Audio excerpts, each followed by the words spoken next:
वेदों में न केवल धार्मिक और आध्यात्मिक ज्ञान समाहित है, बल्कि भौतिकी, रसायन शास्त्र, जीव विज्ञान, खगोल विज्ञान, चिकित्सा शास्त्र, गणित शास्त्र, कृषि और दर्शन शास्त्र का ज्ञान भी मूल रूप से सूत्र रूप में परमात्मा द्वारा हमें प्रदान किया गया है।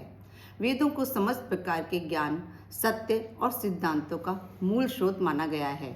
वैदिक संस्कृति में वेदों को परम ज्ञान और सत्य का अंतिम स्रोत माना गया है। आइए प्रतिदिन थोड़ा वक्त निकालकर हम भी वेदों के ज्ञान का लाभ उठाएं। नमस्कार सभी को।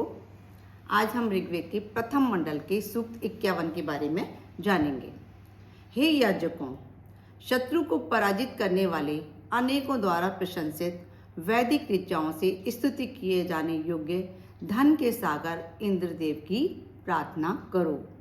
दूरलोक के विस्तार के समान जिनके कल्याणकारी कार्य चतुर्दिक संव्याप्त हैं, ऐसे ज्ञानवान इंद्रदेव की सुखों की प्राप्ति के लिए अर्चना करो। सहायता करने वाले कर्मों में कुशल मरुत देवों ने शत्रु के मद को चूर करने वाले शतकर्मा, अभिष्ट पदार्थ देने वाले, अंतरिक्ष को तेज से पूर्ण करने वाले तथा अत्यंत बलवान इंद्रदेव की स्तुति की। स्तोताओं की मधुर वाणी से इंद्रदेव के उत्साह में अभिवृद्धि हुई। हे इंद्रदेव, आपने अंगिरा ऋषि के लिए गौ समूहों को छुड़ाया। अत्रि ऋषि के लिए शतदार द्वारा गुफा से मार्ग ढूंढ निकाला। विमद ऋषि के लिए अन्न से युक्त धन प्राप्त कराया और वज्र के द्वारा युद्धों में लोगों की रक्षा की। अतः आपकी महिमा का वर्णन कौन कर सकता है। हे इंद्रदेव, आपने जलों से भरे हुए मेघों को मुक्त कराया। पर्वत के दस्यु वक्र से धन को अपहृत करके धारण किया। बल से वक्र और अहिरूप मेघों को विदीर्ण किया, जिससे सूर्यदेव आकाश में स्पष्ट दृष्टिगत होकर प्रकाशित हो सके। हे इंद्रदेव, जो राक्षस यज्ञ की हवियों को अपने मुंह में डाल लेते थे, उन प्रपंचियों को आपने अपनी माया से मार गिराया। मतलब वो राक्षस जो कि यज्ञ में विघ्न डालते थे, उनको इंद्र मार गिराते थे। हे मनुष्य द्वारा स्तुत्य इंद्रदेव, आपने अपना पेट भरने वाले विप्रु नामक राक्षस के नगरों को ध्वस्त करके युद्ध में राक्षसों को विनष्ट करके ऋषि की रक्षा की। यहाँ परमार्थ में लगने योग्य साधनों को भी स्वार्थ के लिए प्रयुक्त करने वालों का नाश करके लोक मंगल का पथ प्रशस्त करने का भाव है। हे इंद्रदेव, आपने युद्ध में शुष्ण का नाश कर कुछ की रक्षा की। अतिथि ऋषि के लिए सम्राट सूर को पराजित किया। महान बलशाली अर्बुद को अपने पैरों से कुचल डाला। आप चिरकाल से ही असुरों का नाश करने के लिए उत्पन्न हुए हैं। इंद्रदेव की यहाँ बहुत महिमा की गई है और इंद्रदेव को ही यहाँ पर बताया गया है कि ऋग्वेद के सर्वाधिक लोकप्रिय और महत्वपूर्ण देवता इंद्रदेव हैं। इन्हें आर्यों का राष्ट्रीय देवता भी कह सकते हैं। मुख्य रूप से ये वर्षा के देवता हैं, जो कि अनावृष्टि और अंधकार रूपी दैत्य से युद्ध करते हैं। हिंदू धर्म में देवताओं का चुनाव उनके गुणों और कर्मों के आधार पर किया जाता है। इंद्र को अपनी शक्ति, ताकत और बल के कारण चुना जाता है। इंद्र देवताओं के सबसे बड़े देवता और स्वर्ग के राजा माने जाते हैं। इंद्र के बल, पराक्रम और अन्य कारणों के कारण ही उनका नाम ही एक पद बन गया था। अब जो भी स्वर्ग पर अधिकार प्राप्त कर लेता था, उसे इंद्र की उपाधि प्रदान कर दी जाती थी।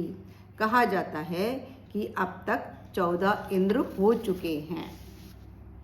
तो यहाँ इंद्र की महिमा के बारे में ये सब कुछ बताया गया है।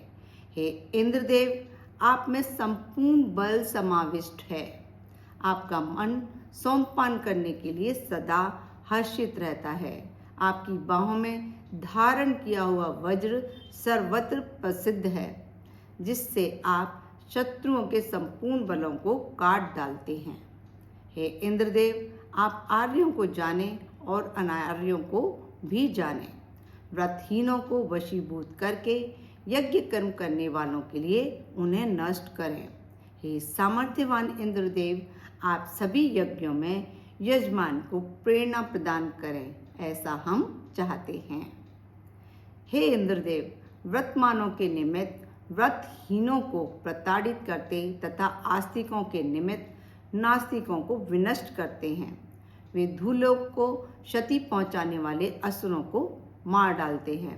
ऐसे प्राचीन पुरुष इंद्रदेव के बढ़ते हुए यश की ब्रह्म ऋषि ने स्तुति की।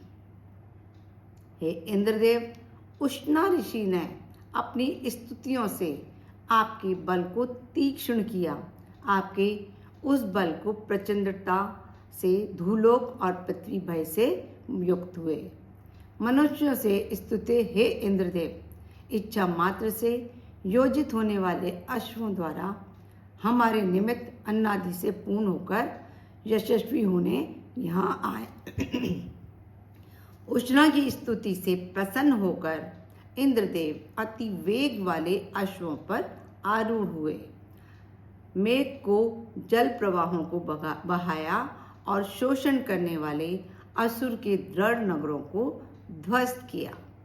हे इंद्रदेव, आप सोमरसों को पीने के निमित्त रथ पर अधिष्ठित होकर जाते हैं। जिन सोमरसों से आप प्रसन्न होते हैं वे शायद द्वारा निष्पन्न हुए थे। आप जैसे ही सोम यज्ञों की कामना करते हैं, वैसे ही आपका उज्जवल यश वृद्धि को प्राप्त करता है।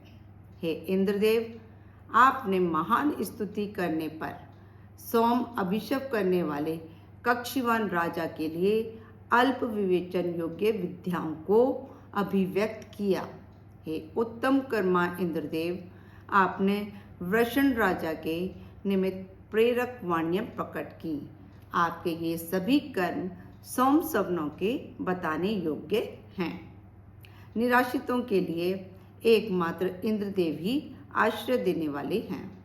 द्वार में स्थिर स्तंभ की भांति इंद्रदेव के आश्रय के लिए प्रजाओं में इंद्रदेव की स्तुति अनवरत स्थिर रहती है। अश्वों, गायों, रथों और धनों के शासक इंद्रदेव ही प्रजाओं को अभिष्ट ऐश्वर्य प्रदान करते हैं।